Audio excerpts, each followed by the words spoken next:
Okey. Terima kasih Yang Berhormat Menteri dan terima kasih terhadap beberapa peruntukan yang telah diberikan kepada Sabah dalam pembangunan kesihatan. Dalam perbahasan saya saya menyatakan bahawa di antara cabaran yang paling penting sekarang ialah untuk mempertingkatkan keupayaan makmal untuk menguji COVID. Sekarang ini dia punya kapasiti baru 2.500 sampel dalam sehari. Dan sedangkan yang diterima setiap hari di antara 3.000 hingga 7.000 dan selebihnya dihantar dengan menggunakan pesawat ke Kuala Lumpur ataupun ke Semenanjung dengan menggunakan pesawat UDM. Oleh sebab itu, kos itu tinggi. Jadi untuk memastikan supaya semua sampel yang diambil di Sabah dapat diuji dalam makmal di Sabah, seharusnya keutamaan untuk peruntukan pembangunan kesehatan di Sabah ialah untuk menaik taraf makmal yang sedia ada. Jadi Yang Berhormat tadi telah menyatakan hanya 1,6 juta untuk menaik taraf makmal. Saya difahamkan untuk mendapatkan satu aset untuk ujian COVID ini. Aset itu sekurang-kurangnya dalam kos sebanyak 10 juta sebagai contoh.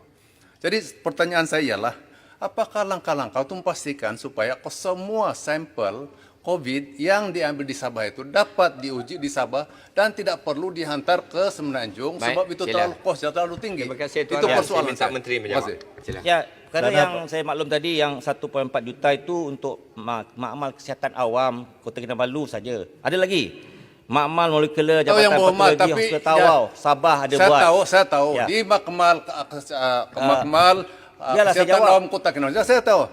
Ya, itu saja makmal yang dapat menguji sampai 2.000 sampel sehari. Ya, betul. Kalau setekat 1,6 juta, tidak dapat mempertingkatkan sebab di sana pusatnya.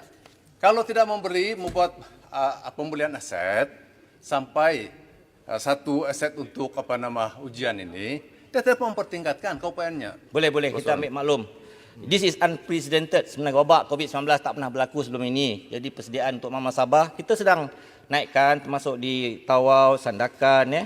Dan juga kita juga mau membuat mobile makmal molekular modular yang sebelum ini pada bulan Mac MCU yang dulu sedangkan sampel daripada Lahada itu diangkat dengan kereta ke Kota Kinabalu sebab tidak ada kapal terbang. Tidak ada langkah-langkah yang diambil untuk menaik taraf makmal pada ketika itu. Jadi oleh sebab itu dalam budget ini kenapa tidak diberi peruntukan untuk tujuan itu? Ada yang ada. Itu persoalan saya. Okey, kita ambil maklum ada. Tuan, dengar jawapan daripada Menteri Tuan. Ada. Sila. Okay.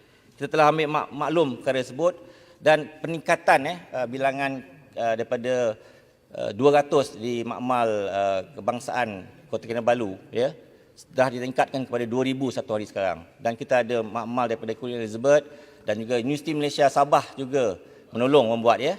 Dan kita akan naikkan di setiap daerah di setiap hospital daerah ya untuk kita adakan molekular. Okey, cukup. Umum tahu Yang Berhormat, di UMS hanya 100. Lepas itu di Queen Elizabeth Hospital 1 400 sampel.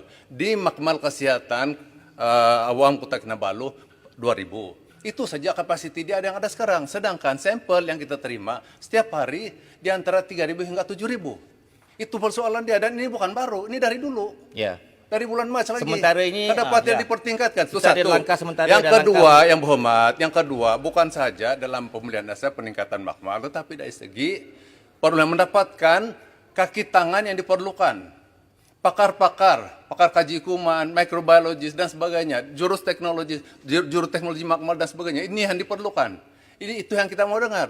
Selain daripada itu Yang Berhormat, saya telah nyatakan dalam perbahasan saya bahwa sektor utama untuk maju ekonomi Sabah adalah pelancongan. Dan kita mau supaya pelancong yang datang ini dapat diuji di semua entry point. Lapangan terbang antarbangsa Kota Kinabalu, lapangan terbang Tawau, Sandakan dan sebagainya. Cadangan kita. Kalau kita mau revive ekonomi, buatlah makmal di entry point ini. Ini yang kita mau dengar. Jawaban Yang Berhormat. Terima kasih Yang Amat Tuan. Jadi Sila, Menteri. Yang Menteri, saya rasa saya bangun banyak kali dah.